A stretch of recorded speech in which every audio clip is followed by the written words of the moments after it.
سلام كبرات تعزبتناتنا تي في ابزلهم مو سلام كتلو انداتمننا لوم زحزنا يا زينات وشتا هاجر نوصان كنقرب لكم تدالنا لنا مسانا كساب موداتا كتصنحو باخبرتنا قدم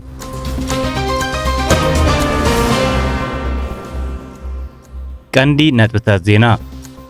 إيرترا النرويج ዝተኻየደ ናይ 5 شهر حقت ውድድር بمجدي أتليت داويت سعارة نحاس ميداليا ክትረክብን ከላ كمون 4 أتليتات مس قدامت 10 ውድድሮም بمزامم أنصبارق عاوتا مزጊቦም ዓመት መጽ أول حميازيا اتذكر علماو معلت ጥዕና بدرجة هاجر أباسمرا بالاس تذكرا زوبا ماكل نمسرح ممهارن مستمهارن سنة قصري مخصكواس إرتراوي شوهات أب سنة قصري بزبل تيما زنصبارق عودة ترئيت قريبو تግራይ ዓለም ለኻው ማሕበር ምሁራን ሰሞያን ትግራይ ንኹሉ ዝሓቁፍ ዳግመ ቅዋም ትግራይን ግዝያው ምምሕዳር ምሕፀን ከሎ ድሕሪ ምንዋሕ ስልጣን ግዝያው ምምሕዳር ከም ዝቃወም ተገሊጹ ኣሜሪካ ወዲ 14 ዓመት ዊዝኪድ ሕማም ልቢ ኣብ ካልኢታት ክፈለጥ ዝኽእል ብሰብ ሰርሖ ብልሒ ወይ AI ዝሰርሕ ኣፕሊኬሽን ከም ዘማዕበለ ይግለጽ ኣሎ ኤርትራ النرويج ዝተኻየደ ናይ 5 شهر حقت ውድድር ب5 ሚያዝያ 4 ኤርትራውያን ኣትሌታት ዝተሳተፍዎ ኣብ ኖርዌይ ኣብ ዝተኻየደ ናይ 5000 ሜትሮ ውድድር ሶር ኖርግ ድሮመን ዳዊት ሰዓረ ብዝድነቕ ብቕዓት ካልኣይ ደረጃ ብምሓዝ ብሩር መዳልያ ተሸሊሙ እዚ ብሩህ መጻኢ ዘለዎ ውልዶ ኣትሌት ኤርትራዊ ውድድሩ ካብቲ ቅድሚ 8 ወርሒ ዝገበሮ ካልኣይ ናይ መጻረዩ ንውድድር 5000 ሜትሮ ዘመዝገቦ ግዜ ب47 ካልኢት ብምምሕያሽ ኣብዚ ናይ ኖርዌይ ውድድሩ ብ13 ደቂቕን 5 ካልኢትን ውድድሩ ምዝዛሙ ተሓቢሩ እዚ ከምዚ ኢሉ እንከሎ ኣብቲ ውድድር ምስ ኣትሌት ዳዊት ሓቢሮም ዝተሳተፉ ኣትሌት ዮሐንስ ክፍሉ ሜሮን የማነ ኣቤል ሃብቶሙን በቀደም ተኸተል ናይ ሻድሻይ ሻምናይ ታሽዓይ ደረጃ ብምሓዝ ምስ ቀዳሞት 10 ኮይኖም ውድድሮም ዛዚሞም እዚ ዓወት እዚ ኤርትራውያን ስፖርተኛታት ኣብ ሃገራዊ መድረኻት ክደምቁን ክስስኑን ሩይ ዕድል ዝፈጥር ኮይኑ ጻዕሮምን ዘለዎም ተበግሶን ምስክር ምዃኑ ተገሊጹ ካብ ተመሳሳሊ ዜና ናይ ስፖርት ከይወጻና ኤርትራዊ ኣትሌት ኣሮን ክፍለ ንፈለማ ግዝኡ ኣብ ናይ ማራቶን ውድድሩ ራብዓይ ደረጃ ብምሓዝ ኣድናቆት ከም ዘትረፈ ተገሊጹ ንሱ ነቲ ውድድር ዝተዓወተሉ ኬንያዊ ኣትሌት ሌናርድ ላንጋት ብ1 ደቂቕን 1 ካልኢትን ድሒሩ ብ2 ሰዓትን 9 ደቂቕን 39 ካልኢትን ውድድሩ ዛዚሙ እቲ ኣብ ሚላኖ ፀሓይን ሙቐትን ብዛዕብለለ ኩነታት ኣየር ዝተኻየደ ውድድር ማራቶን ዊዝ ኤር ሚላኖ ንመበል 23 ግዝኡ ከም ዝተኣንገደ ይግለጽ ዓመት መጽ ኣብ ወርሒ ሚያዝያ እትዝከር ዓለማዊ መዓልቲ ጥዕና ብደረጃ ሃገር ኣብ ኣስመራ ፓላስ ተዘኪራ ዓለማዊ መዓልቲ ጥዕና ሶኒ 7 ሚያዝያ ሓለፍቲ ክፍልታት ሚኒስትሪ ጥዕናን ወከልቲ ኣብ ኤርትራ ናይ ዝመደበረን ትካላት ውድብ ሕብራት ሃገራትን ኣብ ዝተረኽቡሉ ኣጋጣሚ ኣብ ሚኒስትሪ ጥዕና ግዝያዊ ዋና ዳይሬክተር ክፍሊ ህዝባዊ ጥዕና ዶክተር ዓንደ ብርሃን ተስፋጽዮን ዕላማ ዓለማዊ መዓልቲ ጥዕና ንኹላትና ኣድማሳዊ ክንክን ጥዕና ንኹሉ ኣብ ኩሉ ቦታ ንምርግጋጽ ከም መዘኻኸሪ ምዃኑ ጠቒሱ ክብል ካብቲ ቦታ ዝተረኽበ ጸብጻብ ሓቢሩ ዶክተር ዓንደ ብርሃን ከም ውጽኢት ሓያል ጻዕሪ ሸፈነ ሕክምና ቅድመ ሕርሲ 98 ሚእታዊት ከም ዝበጽሕን ቁጽሪ ኣብ ትካላት ጥዕና ዝወልዳ ነፍሰ ጾራት ደቂ ኣንስትዮ ድማ ብ80 ሚእታዊት ከም ዝወሰኸን ገሊጹ ንሱ ኣስዒቡ ሸፈነ ክታበት እውን 98 ሚእታዊት ምብጽሑ ሓቢሩ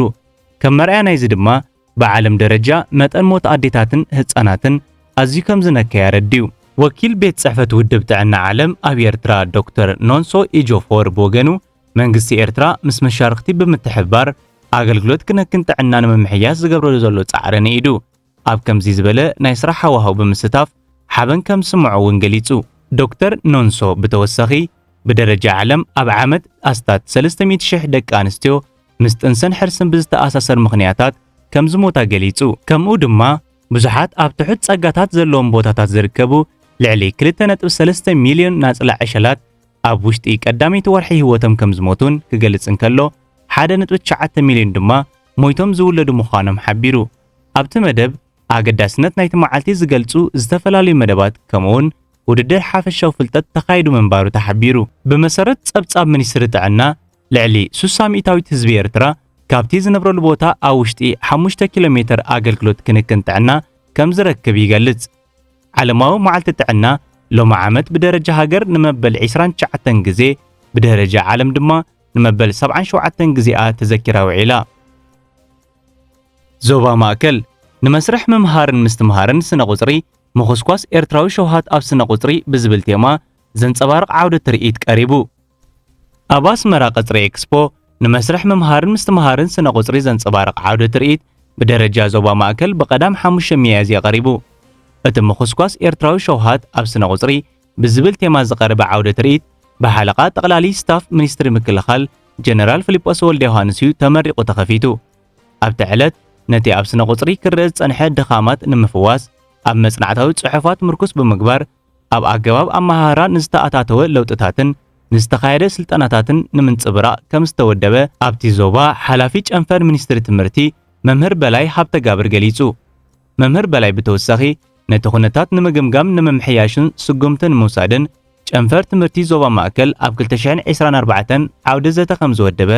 ንኣስታት 800 መምህራን ሓለፍቲ ኣመራርሓ ትምህርትን ድማ ስልጠናታት ከም ዘካየደ ብምጥቃስ ውጽኢቱ ኣተባብዒ ምንባሩ ገሊጹ። ኣብ ስነ ቁጽሪ ዝርአ ድኻማት ንምፍዋስ ብደረጃ ሃገር ጻዕርታት ይካየድ ከም ዘሎ ዝጠቐሰ ወኪል ሚኒስትሪ ትምህርቲ ኣቶ ጴጥሮስ ሃይለማርያም ብወገኑ ኣገባብ ኣመሃህራ ብምምሕያሽን ኣተሓሳስባ ተምሃሮ ብምቕያርን ዝሓሸ ውጽኢት ንምምዝጋብ እቲ ስራሕ ቀጻሊ ከም ዝኾነ ሓቢሩ።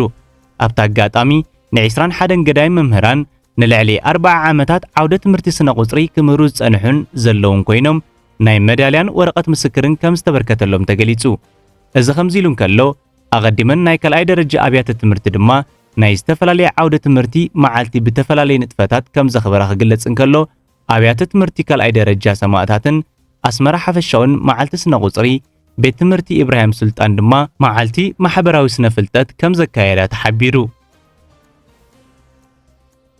ትግራይ ዓለም ለኻዊ ማሕበር ምሁራን ሰብ ሞያን ትግራይ ንኹሉ ዝሓቁፍ ዳግመ ቅዋም ትግራይን ግዝያዊ ምምሕዳር ክምሕፀን ከሎ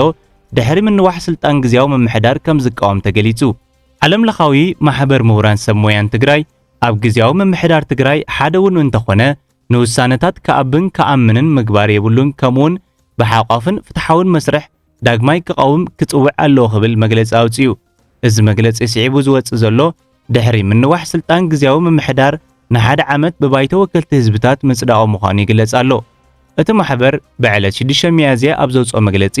ግዝያዊ ምምሕዳር ትግራይ ካብ ላዕሊ ክሳብ ታሕቲ ኣብ ኩሉ ደረጃታት ሙሉእ ስልጣን ምሕደራ ሒዙ ዳግማይ ክምስረት ኣለዎ ክብል ገሊጹ። እቲ መግለጺ ኣስዒቡ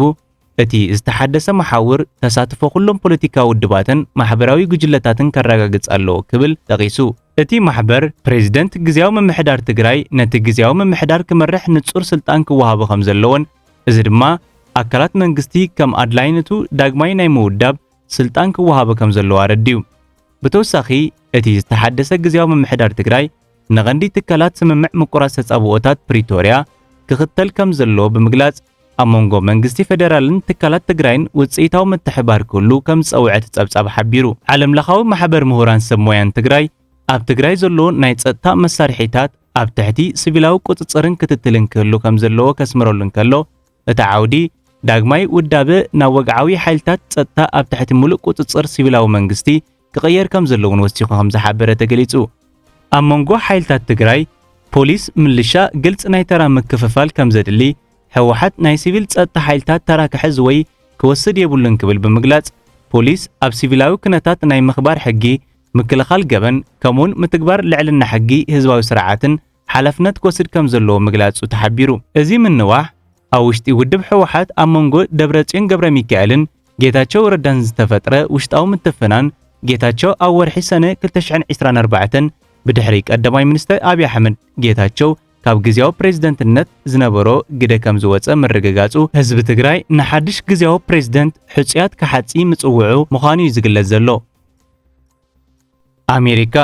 ወዲ 14 ዓመት ዊዝኪድ ሕማም ልቢ ኣብ ካልኢታት ክፈልጥ ዝኽእል ብሰብ ሰርሖ ብልሒ ወይ AI ዝሰርሕ ኣፕሊኬሽን ከም ዘማዕበለ ይግለጽ ኣሎ። ኣብ ዳላስ ዝነብር ሲድሃርት ናዲያላ ዝተባህለ ወዲ 14 ዓመት ቆልዓ ብሰብ ሰርሖ ብልሒ AI ዝሰርሕ ሲርካዲያን AI ዝበሃል ናይ ስማርትፎን ኣፕ ከም ዘዳለወ ይግለጽ ኣሎ። እቲ ብሉጽ ስራሕ እዚ ትሕቲ ዕድመ ቆልዓ ኣብ ድምፂ ጥራይ ተመርኪሱ ኣብ ውሽጢ 7 ካልኢት ሕማም ልቢ ክፈልጥ ከም ዝኽእል እዩ ተገሊጹ። ሲድሃርት ናዲያላ ኣብ ዓለም እቲ ዝነኣሰ ብሰብ ሰርሖ ብልሒ AI ዝተረጋገጸ በዓል ሞያ ኮይኑ ካብ ክልተ ዓበይቲ ኣሜሪካዊ ኩባንያ ቴክኖሎጂ ኮምፒውተር ኦራክልን ብጃፓናውያን ዝውነን ናይ እንግሊዝ ሴሚኮንዳክተር ሶፍትዌር ዲዛይን ዝኾነ ኩባንያ ARM ሰርቲፊኬት ከም ዝተቐበለ ብምግላጽ ብAI ዝሰርሕ ስማርትፎን ኣፕ ብምጥቃም ንመዐቀኒ ድምፂ ልቢ ብምትንታን ሕማም ልቢ ኣብ ካልኢታት ንምፍላጥ ዝኽእል ስማርትፎን ኣፕ ኣብ ምፍላጥ ሕማማትን ልብን ስርዓተ ደምን ሓድሽ ነገር ንምምጻእ ተዳልዩ ከም ዘሎ ገሊጹ። እዚ ሓድሽ ሰርካዲያን AI ዝተባሃለ ኣፕሊኬሽን ብስማርትፎን ዝለዓለ ድምፂ ልቢ ዝትንትንን ህይወት ተጠቃሚ ከድሕን ዝኽእል መርመራ ብቕልጡፍ ዝህብን ምዕቡል ኣልጎሪዝም ከም ዝጥቀምን እዩ እቲ ጸብጻብ ዝገልጽ። እዚ ፈጠራዊ ኣፕ ኣብ ኣሜሪካ ኣብ ልዕሊ 15,000 ዝሓመሙ ሰባት ኣብ ህንዲ ድማ ኣብ 700 ዝሓመሙ ሰባት ተፈቲኑ 96 ሚእታዊት ውጽኢት ናይቲ ምህዞ ልክዕ ካብቲ ብሕክምና ዝግበር መርመራታት ክኸውን ከም ዝኽኣለ ገሊጹ። በመሰረት ጸብጻብ ታይምስ ኦፍ ኢንዲያን ሰርካዲያን AI ኣብ ህንዲ ከተማ ጉንቱር ኣብ ዝርከብ መንግስታዊ ሓፈሻዊ ሆስፒታል ጽኑዕ መርመራ ተገይሩሉ ኣብኡ ድማ ንኹነታት ልቢ ብቕልጡፍን ብትኽክል ናይ ምልላይ ዓቕሙ ከም ዘርአየን ገሊጹ። እዚ ንእሽተይ ቆልዓ መሃዚ መዙ ኣብ ሃይድራባድ ኣብ ዝተዘርግሐ ዳሕራዋይ ሕታም ዋዕላ ንሰብ ሰርሖ ብልሒ ዘቕረበ ኮይኑ ቴክኖሎጂኡ ብኸመይ ብብቕዓትን ንኹሉ ዝሓቁፍን ኣገባብ ተባጻሕነት ኣገልግሎት ክንክን ጥዕና ከሰፍሕ ከም ዝኽእል ምግላጹ እቲ ጸብጻብ ሓቢሩ።